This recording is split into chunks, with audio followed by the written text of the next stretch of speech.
алғашқы көрінген кезде жаңа басында айтып өттім, камераның алдында болайын деп тұр, жеке таныстығым жоқ деп, бірақ алғашқы көрінгенде кішкене суық екен, сұсты екен.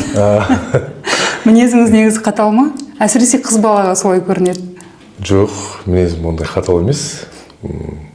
Ондай, наоборот, мен мінезім жұмсақ сияқты. Жұмыс бабымен кішкене сырт көзге может сөйтіп көрінетін шығар. Абылай ондай бір қатты, ондай нем жоқ. Қызметкерлеріңізге ғана қаталсыз ба? Жоқ, қызметкерлерге де жұмсақпын. Енді жұмысын істеп отырса, кейбір кездерде болады, бір арасында анау қайда, мынау қайда кішкене уақыт үлгермей жатады ғой енді. Сол кезде бірақ енді бір қатты ұрысып, бір айқайлап, ондай не жоқ.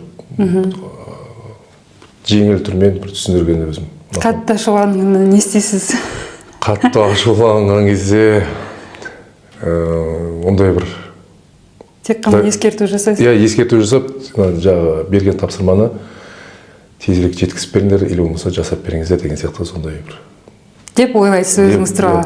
Айналаңыздағы адамдар сізді қалай сипаттар еді? Енді жаңа өзіңіз айтып отырсыз ғой, сіз бір көргеннен сразу. Мен сізді бірінші рет көріп тұрмын ғой.